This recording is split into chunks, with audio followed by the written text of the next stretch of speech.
दोस्तों, एक महिला शादी करने के बाद में अपने ससुराल आती है और अपने ससुराल आने के बाद में वह अपने पति के साथ में एक अच्छी ज़िंदगी जीना शुरू करती है। लेकिन जैसे जैसे समय गुजरता है, इसका जो अटेंशन था इसके पति के ऊपर से ख़त्म होकर अब इसका अटेंशन देवर के ऊपर चला जाता है। और उसके बाद में जब भी इसका पति काम के सिलसिले में घर से बाहर जाता, ये तुरंत अपने देवर के कमरे में जाती और उसके साथ सो जाती। इसी तरीके से ये सारी चीज़ें चलती रहती हैं। लेकिन दोस्तों, कहते हैं ना कि इश्क और मुश्क ये चीज़ें ऐसी होती हैं कि जो छुपाए से छुपती नहीं। बिल्ली भले ही आंखें मूंद कर दूध पिए और उसको लगे कि उसे कोई नहीं देख रहा है, लेकिन बिल्ली को ये नहीं पता होता कि वो जो कर रही है, वो जो दूध पी रही है, इसके बारे में जो मकान मालिक है या फिर कोई और है वो देख रहा है। इसी तरीके से ये महिला लगातार अपने देवर के कमरे में जाती और उसके साथ सो जाती। लेकिन दोस्तों, होते करते जब उसके पति को एक दिन ये पता चलता है और वो जब रंगे हाथों अपनी पत्नी को अपने ही छोटे भाई के साथ में उसके ही बेड पर सोते हुए देखता है, उसके बाद में जो होता है आप लोग सुनेंगे तो आप लोग एक बार को हैरत करेंगे कि ये जो क्राइम हुआ इसमें असल में दोषी कौन था। ये पूरी घटना परत दर परत, पॉइंट टू पॉइंट विस्तार से मैं आप लोग को बताऊंगा। बस आप लोग इस वीडियो में अंत तक बने रहिएगा। अच्छा, बहुत सारे लोग ये कमेंट्स करते हैं कि अवैध संबंध के अलावा कोई क्राइम की कहानी नहीं होती। बहुत सारी होती हैं, मैंने सुनाई भी हैं, लेकिन अगर कोई न्यूज़ आती है तो उसको कवर करना पड़ता है। इसलिए मैं पूरी कोशिश करता हूं कि आप लोगों तक जो भी क्राइम स्टोरी पहुंचाई जाए वो लेटेस्ट हो, नहीं हो, क्योंकि आप लोग देखते हैं आजकल का ऐसा दौर है। मैं आप लोग को बताऊं, मैं बड़ी बात नहीं मार रहा हूं कि मेरे चैनल से पूरी क्राइम स्टोरी उठाकर लोग अपने चैनल पर पोस्ट कर रहे हैं, सीधा कॉपी पेस्ट कर रहे हैं। लेकिन यहाँ पर अगर आप लोग हमें फॉलो कर रहे हैं तो हमारी कोशिश है कि हम आप लोगों तक लेटेस्ट क्राइम की कहानियाँ पहुँचाएँ। तो दोस्तों, आज की कहानी यकीनन आप लोग को परेशान करेगी और आप लोग ये सोचेंगे कि ये जो क्राइम हुआ असल में इसका कसूरवार कौन था। तो दोस्तों, रात के 8 बज चुके हैं। मैं हूं आप सभी का अपना शाबिज़ मलिक और हाजिर हूं आप लोग के सामने फिर से एक क्राइम की कहानी को लेके, एक क्राइम की स्टोरी को लेके। और दोस्तों, कल के दिन जिन लोगों के भी प्यारे प्यारे कमेंट्स आए हैं वो सारे के सारे कमेंट्स जो हैं वो आज के दिन वीडियो में मैं ज़रूर से ज़रूर अपने व्यूवर्स के साथ में शेयर करूंगा। तो आप लोग वीडियो में अंत तक बने रहें। और अगर आप लोग भी कोई कमेंट्स करना चाहते हैं तो आप लोगों से रिक्वेस्ट करूंगा कि लेटेस्ट वीडियो पे कमेंट करें, क्योंकि लेटेस्ट वीडियो पे अगर आप लोग कमेंट्स करते हो तो आप लोग के कमेंट्स कभी मिस नहीं होते। क्योंकि बहुत सारे लोगों की ऐसी शिकायत रहती है कि हमारा नाम नहीं लिया। तो अगर आप लोग जो हमारा लेटेस्ट वीडियो अपलोड होता है और अगले दिन 5 बजे से पहले पहले अगर आप लोग उस वीडियो पे कमेंट्स कर देते हैं तो आप लोग के जो भी कमेंट्स रहेंगे वो कभी मिस नहीं होंगे। तो आप लोग फटाक से कमेंट्स कर दीजिए। किसी का बर्थडे विश करना चाहते हैं, किसी को किसी की सालगिरह की बधाई देना चाहते हैं, या फिर वीडियो किसी को डेडिकेट करना चाहते हैं, आप लोग कमेंट्स करिएगा। और आप लोग के जो भी कमेंट्स रहेंगे कल के दिन वीडियो में ज़रूर से ज़रूर शेयर करूँगा। तो ज़्यादा वक्त न लेते हुए सीधा सीधा इस कहानी का रुख करता हूँ। और दोस्तों, आज की जो कहानी मैं आप लोग को सुनाने जा रहा हूँ ये कहानी है उत्तर प्रदेश की। और उत्तर प्रदेश का एक ज़िला पड़ता है बदायूं, और इसी बदायूं का एक थाना है बिलसी। और दोस्तों, इसी बिलसी थाना क्षेत्र में एक गांव पड़ता है अहमदगंज। और दोस्तों, मैं बात कर रहा हूँ 23 अक्टूबर साल 2023 की, यानी जो अभी 23 अक्टूबर गुजर गया इसी की। 23 अक्टूबर साल 2023 को जो एक परिवार है, इस परिवार में जो परिवार के मुखिया हैं सुरेश, इनका छोटा बेटा अचानक से 23 अक्टूबर वाले दिन गायब हो जाता है। ये घर से निकलता है, उसके बाद के लौट कर कभी नहीं आता। जब ये शाम तक लौट के नहीं आता है तो घर परिवार वाले परेशान हो जाते हैं कि बेटा कहाँ गया। उसके बाद में ये जो परिवार के मुखिया हैं सुरेश, ये और इनका एक बड़ा बेटा है जिसका नाम प्रवीण कुमार, ये दोनों मिलकर अपने वो जो लड़का गुम हो गया तो उसको ढूंढते हैं। हर उस जगह ढूंढते हैं जहाँ पर वो जाता था, किसी के साथ उठना बैठना वहाँ पर भी जाते हैं। उसके बाद में जहाँ पर उठना बैठना था वहाँ पर भी नहीं पता चलता है। तो लोगों से पूछताछ करते हैं कि किसी ने हमारे बेटे को क्या जाते हुए देखा या फिर आते हुए देखा, या फिर किसी के साथ अगर वो गया है तो उसका नाम पता है। तो सब जगह से यही जवाब मिलता है कि हमने तुम्हारे छोटे वाले बेटे को कहीं नहीं देखा।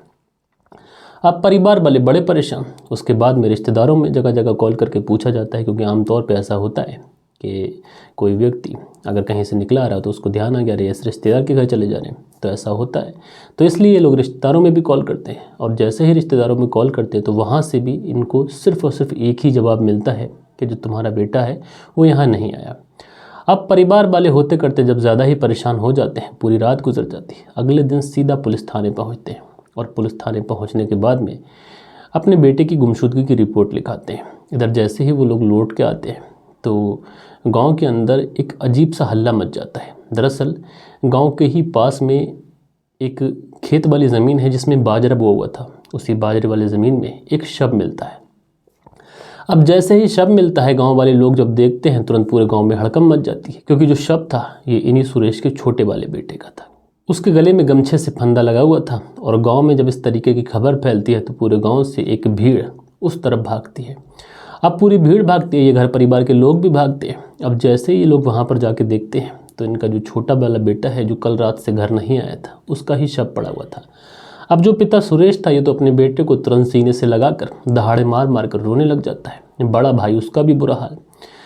अब जब ये बात पुलिस तक पहुंचती है, पुलिस भी मौके पे पहुंचती है और सबसे पहले पुलिस उस भीड़ को चीरती है और उस भीड़ को चीरने के बाद में जो डेड बॉडी थी उसके पास पहुंचती है और पूरी जगह का बहुत अच्छे से मुआयना करती है। पुलिस ये देखने की कोशिश करती है कि जो क्राइम हुआ है, जिस तरीके से हत्या की गई है, क्या कातिल ने यहाँ पर कोई सुराग छोड़ा है या फिर नहीं।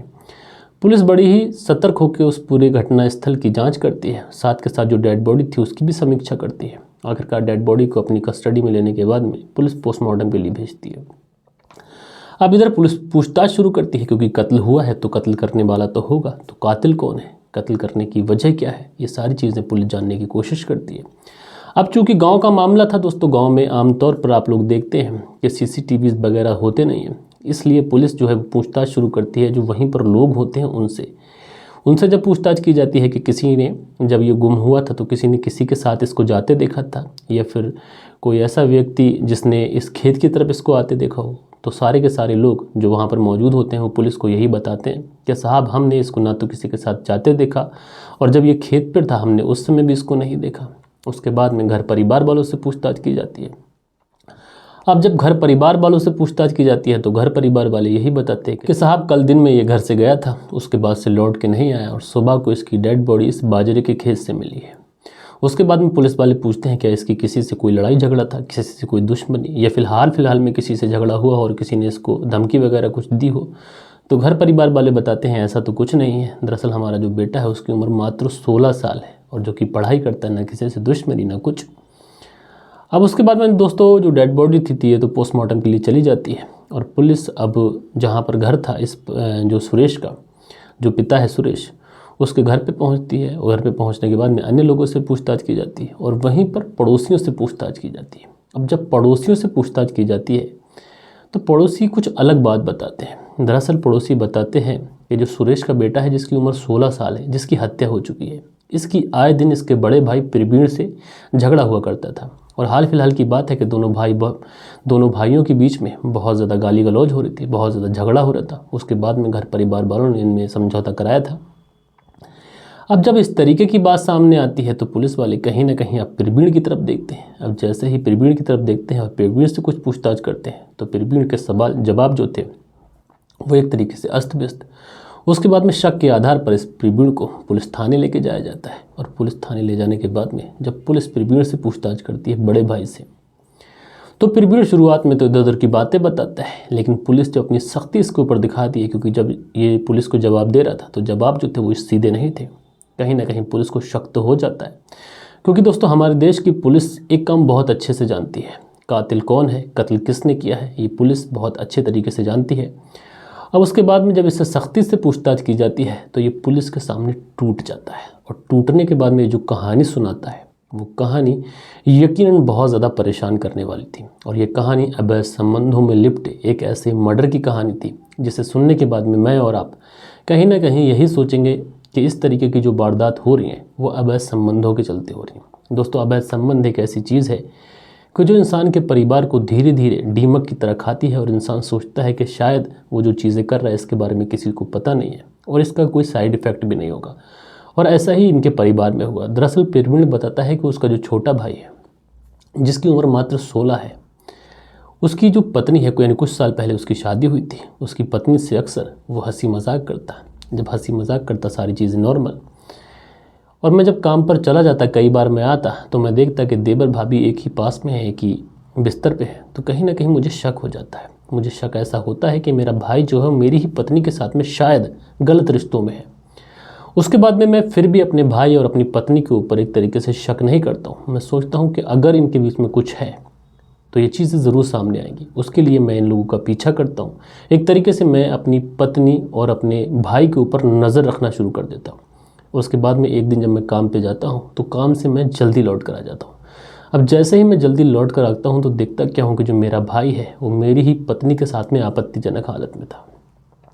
जब मैं अपनी पत्नी को अपने ही छोटे भाई के साथ अपने ही बिस्तर पर आपत्तिजनक हालत में देखता हूँ तो मुझे बहुत ज़्यादा खून खौल उठता है, मुझे बहुत ज़्यादा गुस्सा आता है। लेकिन फिर से मैं उस खून के घूंट को पीता हूँ और अपने परिवार को बिखरने से रोकने के लिए, मैं अपने परिवार को संभालने के लिए अपनी पत्नी और अपने छोटे भाई को बहुत ज़्यादा समझाता हूँ। मैं कहता हूँ कि तुम जिस रास्ते पे चल रहे हो ये रास्ता ठीक नहीं है। और शुरुआत में जो मेरी पत्नी थी वो भी यही कहती है कि गलती हो गई, आज के बाद ऐसा नहीं होगा। जो मेरा भाई था वो भी यही कहता है।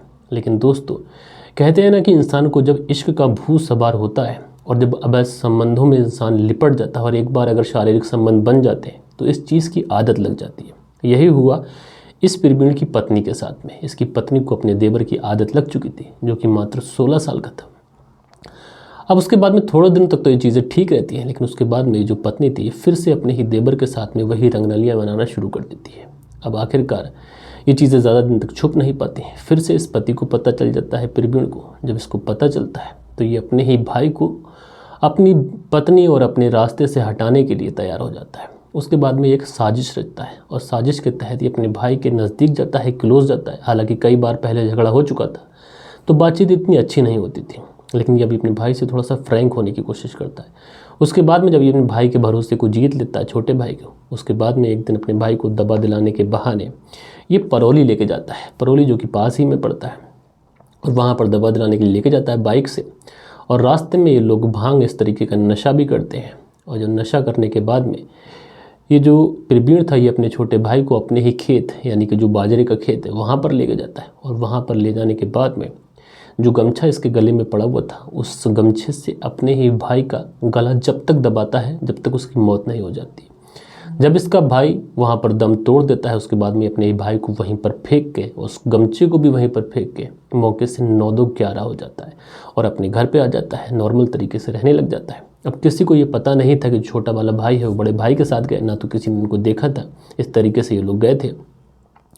बहरहाल दोस्तों, जब पुलिस के सामने इस पूरी घटना का खुलासा होता है तो पुलिस भी वाकई हैरान होती है कि एक अवैध रिश्ता बना और उस एक अवैध रिश्ते में जो छोटा भाई था वो बड़े भाई के हाथों कत्ल हो गया।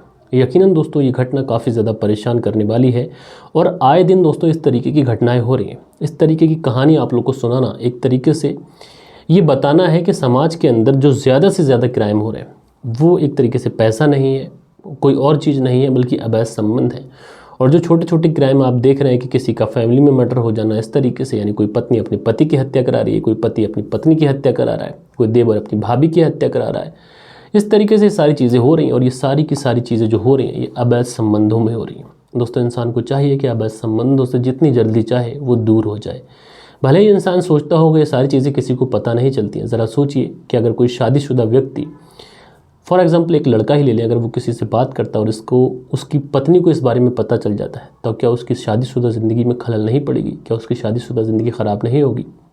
दूसरी तरफ अगर कोई कुंवारा लड़का और लड़की अवैध संबंधों में या मिलना जुलना करते हैं और इस बात का पता अगर परिवार को चलता है तो क्या उनकी इज्जत ख़राब नहीं होगी? ये सारी चीज़ें सोचने और समझने के बाद में ही इंसान को इस तरीके का कदम उठाना चाहिए। बहरहाल दोस्तों, आप लोग इस पूरी घटना के बारे में क्या कहना चाहते हैं? क्या इस भाई को अपने भाई को जान से मारना चाहिए था या फिर उस छोटे भाई को अपनी भाभी के साथ में शारीरिक संबंध रखना चाहिए थे? जो भी आप लोग को लगता हो कमेंट्स बॉक्स में ज़रूर से ज़रूर बताइएगा। और दोस्तों, कल के दिन आप लोग के जो भी कॉमेंट्स आए हैं, अब वक्त होता है कि आप लोग के कॉमेंट्स पढ़े जाए। सो दोस्तों, हमारे वीडियोज़ पर जो कल के दिन कॉमेंट्स आए हैं इसमें लिखते हैं मलिक सर, अभी 7 जनवरी या 6 जनवरी उन्होंने हिंदी में लिखा है। एक्चुअल में क्या है कि जो जनवरी वाले दिन जो वारदात हुई गोवा की होटल में, एक माँ ने अपने 4 साल के बेटे का कत्ल कर दिया। बैग भर कर बेंगलुरु ले जा रही थी बाय रोड। ये कहानी प्लीज़ विस्तार से सुनाइएगा। सिकंदर चक्की जी। तो सिकंदर चक्की जी, हुआ क्या, इस कहानी को शम्स ताहिर खान सर ने भी कवर किया, उस्मान सैफ़ी सफ़र उन्होंने भी कवर किया, ठाकुर प्राकर सर ने भी कवर कर लिया। फिर मैंने सोचा जब इतने सारे लोगों ने इस कहानी को सुना दिया तो मैं क्या सुनाऊंगा, क्योंकि कई बार ऐसा हुआ है कि हमारा चैनल अभी थोड़ा छोटा है, 14,000 14,500 सब्सक्राइबर हैं। लेटेस्ट घटना को कवर किया है, तो जब सारे लोग उस घटना को सुनाते हैं तो जो व्यूअर्स हैं वो बड़े चैनलों का रुख कर लेते हैं और उनका इंप्रेशन भी हमसे ज़्यादा होता है, तो हमें व्यूज़ मिल नहीं पाते। जब सब लोगों ने सुना दिया तो मैंने सोचा कि क्या ही सुनाया जाए। उसके बाद में अगर आप लोग कहेंगे तो मैं विस्तार से अपने शब्दों में सुनाऊँगा, लेकिन मैं जब सुनाता हूँ तो फिर वही बात हो जाती है कि मैं इतना डिटेल में सुनाता हूँ कि शायद मैं किसी को यहाँ पे कुछ कहना नहीं चाहूँगा, बाकी आप लोग समझदार हैं। उसके बाद में जो अगला कमेंट्स है ये रुखसाना कुरैशी हैं, लिखते हैं अस्सलाम वालेकुम, the way you narrate the story super, keep it up, खुदा हाफिज़। तो बहन आपका बहुत बहुत धन्यवाद कि आपने इस तरीके से हमारी वीडियो की तारीफ़ की, हमारी कहानी सुनाने का जो तरीका है उसकी तारीफ़ करी, मैं आपका बहुत बहुत आभारी हूँ। उसके बाद में मनोज ब्लॉग हैं, लिखते हैं नाइस स्टोरी सर, तो मनोज ब्लॉग जी आपका बहुत बहुत धन्यवाद। उसके बाद में हमारे one of the best viewers हैं सुबोध कुमार जी, ये लिखते हैं मुझे याद है आपका फर्स्ट एपिसोड, मैं फ़र्स्ट एपिसोड से देखता आ रहा हूँ, आपने बहुत बड़ा इम्प्रूवमेंट किया है। शायद आपको याद होगा कि आपकी आवाज़ को इम्प्रूव करने के लिए मैंने बोला था। हाँ सुबोध जी मुझे याद है, आपने इतनी अच्छी प्रैक्टिस की और आपने मई चेंज किया, आपने अपने आप में ही चेंज किया। अब कहानी सुनाने में बहुत मज़ा आता है, इसी तरह आप आगे बढ़ते रहिए, भगवान से दुआ है और धन्यवाद शाविज़ मलिक जी। सुबोध कुमार BSF सिल्लूर। तो सुबोध कुमार जी मुझे बखूबी याद है कि जब मैंने पहला एपिसोड बनाया था उसके बाद कुछ एपिसोड ही गुजरे थे कि आपने कई बार कमेंट्स किया था कि शाविज़ जी अपनी आवाज़ को थोड़ा सा इम्प्रूव कीजिए। मैंने आपकी बात को दिल से लगाया और मैंने बहुत कोशिश की, बहुत प्रैक्टिस भी की। उसके बाद से लगातार हम अपनी कहानी सुनाने का जो तरीका है उसमें सुधार कर रहे हैं। और एक और चीज़ बहुत अच्छी हम कर रहे हैं कि हम जो भी क्राइम की कहानियाँ सुनाते हैं वो कोशिश करते हैं कि नई हो और आप लोगों ने कहीं सुनी ना हो। उसके बाद में जो अगला कमेंट्स है ये प्यारे लाल दुबे हैं, लिखते हैं मलिक जी आपकी कहानियाँ मैं सुनता हूँ, अच्छी तरह से आप बताते हैं, आशा है गोवा की इस कातिल माँ की भी कहानी का खुलासा करेंगे। तो आप लोगों को मैं एक वोट कर देता हूँ कल को, अगर उस पर अच्छे खासे वोट आ जाते हैं और कुछ लोगों ने बोला कि हाँ गोवा वाली कहानी सुनाना चाहिए, तो डेफिनेटली मैं सुनाऊंगा भले ही व्यूज़ ना मिले। उसके बाद में विशुर खवारा हैं, लिखते हैं मलिक सर तुम्हारी वीडियो देखने से हमको बहुत ज्ञान आता है, ऐसे ही वीडियो डालते रहिए, बहुत अच्छे लगते हैं। तो भाई आपका बहुत बहुत धन्यवाद। सुरजोत सिंह है, लिखते हैं good evening, happy Lohri sir. तो हैप्पी लोहरी जी आपको भी बहुत बहुत धन्यवाद। उसके बाद में सोनू धीमान है, लिखते हैं love you brother, Punjab Pathankot से हमारी कहानी देखते हैं, बहुत सारे हार्ट बनाते हैं। तो भाई आपका बहुत बहुत धन्यवाद, बहुत बहुत शुक्रगुजार हूँ मैं आपका कि आपने इस तरीके से हमें नवाजा। उदय मंडल है, लिखते हैं वेस्ट बंगाल मुर्शिदाबाद से हमारी कहानी सुनते हैं, भाई धन्यवाद। उसके बाद में यूज़र हैं, लिखते हैं very very nice good story style by you, Keshav from New Delhi. तो केशव जी आप न्यू दिल्ली से हमारी कहानी सुनते हैं, बहुत बहुत धन्यवाद। उसके बाद में नासिर पठान जी सर लिखते हैं और 4 हार्ट बनाते हैं, भाई धन्यवाद। उसके बाद में अगला जो कमेंट्स है ये मोहम्मद रियाज का है, लिखते हैं अस्सलाम वालेकुम शाविज़ भाई, आज अहमद फराज का जन्मदिन है जो कि बहुत अच्छी गज़लें लिखते थे।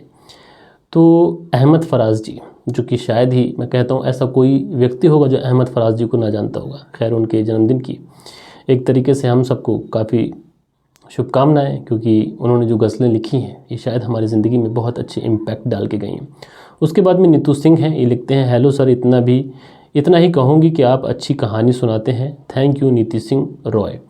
तो नीतू सिंह जी आपका बहुत बहुत धन्यवाद। उसके बाद में धर्मेंद्र हैं, लिखते हैं सर नमस्ते, मैं धर्मेंद्र ठाकुर छत्तीसगढ़ से आपकी कहानी सुनता हूँ, अच्छी लगती हैं। तो भाई धर्मेंद्र जी आपका बहुत बहुत धन्यवाद। देव कुमार जी लिखते हैं सभी भाइयों से जय हिंद, सर्दी के टाइम में सभी लोग हेलमेट लगाकर ज़रूर चलें, क्योंकि मैंने एक एक्सीडेंट देखा जो कि बाइक और कार में हुआ, उसके बाद में मैंने उनकी मदद की, अच्छा लगा। अच्छा एक और बहुत अच्छी चीज़ उन्होंने बोली कि अगर एक्सीडेंट जैसी चीज़ें कहीं पर देखें तो किसी की मदद ज़रूर करें, दिल से अच्छा लगता है। बिल्कुल भाई, अगर किसी का एक्सीडेंट रोड पर मिल जाए तो हमें उसकी मदद करनी चाहिए। उसके बाद में यूज़र हैं, लिखते हैं राजेश ब्राभट से, अरे भोजपुर बिहार से हमारी कहानी सुनते हैं, भाई धन्यवाद। सुजीत मंडल वेस्ट बंगाल से हमारी कहानी सुनते हैं, सर आप कोई हॉन्टेड कहानी सुनाइए जिसमें क्राइम भी हो। जी भाई मैं कोशिश करूंगा। उसके बाद में राजेश ब्रह्मभट्ट हैं, बिहार से हमारी कहानी देखते हैं। उसके बाद में अगला जो कमेंट्स है गाने के दीवाने हैं, लिखते हैं सर जी माफ़ी चाहता हूं कि अब कमेंट नहीं कर पा रहा हूं, क्योंकि आपकी वीडियो तो रोज़ देखता हूं पर काम करते वक्त इसलिए कमेंट नहीं कर पाता। अच्छा काम करते वक्त आप हमारी कहानी सुनते हैं, आपका धन्यवाद। उसके बाद में नवजोत सिंह हैं, लिखते हैं मैं जलालाबाद वेस्ट पंजाब विलेज डिब्बीपुरा से का रहने वाला हूँ। तो भाई आपका धन्यवाद कि आप पंजाब से हमारी कहानी सुनते हैं। उसके बाद में गया भाई हैं, लिखते हैं 5 जनवरी को मेरी बेटी का जन्मदिन है। तो आपकी गया भाई करके आईडी है और इनकी बेटी हैं जिनका 15 जनवरी को जन्मदिन है। तो आपकी बेटी को उनके जन्मदिन की ढेर सारी बधाइयाँ। आप उनका नाम भी लिख देती तो मैं कवर कर लेता, हो सके तो आज उनका नाम लिख दीजिएगा। उसके बाद में सुनील त्यागी हैं, लिखते हैं दोनों के रास्ते ही गलत थे, रेनू सुनील त्यागी शाना बुलंदशहर से। उसके बाद में अनुज गोदारा जी हैं, लिखते हैं नमस्कार सर जी, आज वाली कहानी शायद आप पहले सुना चुके हो। नहीं भाई मैंने नहीं सुनाई थी और वो कहानी किसी ने नहीं सुनाई थी। उसके बाद में कुलदीप यादव हैं, लिखते हैं भैया कल मैंने आपसे निवेदन किया था कि बीच बीच में एक वाक्य बोलते हैं एक तरीके से ऐसे टॉर्चर जैसा महसूस होता है। मैंने उसको कमेंट्स को आपके पढ़ा था और मैंने रिप्लाई भी दिया था कि मैं कोशिश करूंगा जो एक तरीके से बोलता हूं उसको हटा दूं। देखो दोस्तों होता क्या है कि किसी का भी एक कॉमन वर्ड होता है। आप अगर खुद का भी चेक करेंगे तो एक कॉमन वर्ड होगा, आप उसको यूज़ करते होंगे, तो हल्के हल्के ये चीज़ें इंप्रूव होंगी। एक तरीके से अगर आपको बुरा लगता है एक तरीके से बोलना, तो मैं इसको हटा दूंगा। उसके बाद सेंट्रल जेल बीकानेर से सुनील चौधरी जी हमारी कहानी सुनते हैं, राजेश जी बिहार से कहानी सुनते हैं, दोनों भाई गलत थे। उसके बाद नासिर पठान ने अपना कमेंट्स किया है। अच्छा, उन्होंने लिखा है कि आयशा नाम है बेटी का जिनका 15 जनवरी को जन्मदिन है। तो आपकी बेटी जिनका नाम आयशा, जिनका 15 जनवरी को जन्मदिन है, उनको उनके जन्मदिन की ढेर सारी बधाइयाँ। उसके बाद में गोंडा हथियागढ़ से मोहम्मद अनवरुद्दीन हमारी कहानी सुनते हैं, भाई धन्यवाद। उसके बाद में आप तो बस ब्लैंकेट कलंकित ही कहानियाँ लेकर आते हैं। भाई ऐसा नहीं है, कलंकित ही कहानियाँ लेकर आते हैं। होता क्या है कि किराए में है तो उसको कवर किया जाएगा। राजेश जी बिहार से हमारी कहानी सुनते हैं। उसके बाद में जो अगला कमेंट्स है ये सब राजेश जी ने किए हैं, तो भाई राजेश जी आपका बहुत बहुत धन्यवाद। राजेश ब्रह्म भट्ट, और ये भोजपुर बिहार से हमारी कहानी सुनते हैं। बहुत सारे इन्होंने कमेंट्स किए। तो ये कुछ प्यारे प्यारे कमेंट्स थे जो कल के दिन आप लोगों ने किए थे। आशा करता हूँ कि आज का जो वीडियो था ये भी आप लोग को ज़रूर से ज़रूर पसंद आएगा। अच्छा, हमारे वीडियोस पे व्यूज़ थोड़े कम जा रहे हैं, तो आप लोग कोशिश कीजिए कि हमारे वीडियो को शेयर करा करें, क्योंकि अगर आप शेयर करेंगे तो हमारे वीडियो पे रीच बढ़ेगी। और मैं सबसे एक हाथ जोड़ के निवेदन करना चाहता हूँ कि आप कमेंट्स ज़रूर करा करें, क्योंकि वीडियो के अंत में हम कमेंट्स पढ़ते हैं, हमें अच्छा लगता है, और जिससे एक तरीके से आप लोगों के साथ में हमारा अच्छा बॉन्ड भी बन रहा है। तो आप कमेंट्स करेंगे, हमारी वीडियो की रीच बनेगी। लाइक भी कर दीजिए करें यार, लाइक बहुत कम आते हैं। तो दोस्तों मिलते हैं कल के दिन किसी और क्राइम स्टोरी के साथ में। जब तक के लिए अपना ख्याल रखें, देश का ख्याल रखें, परिवार के रिश्तों की अहमियत को समझें। जय हिंद, जय भारत।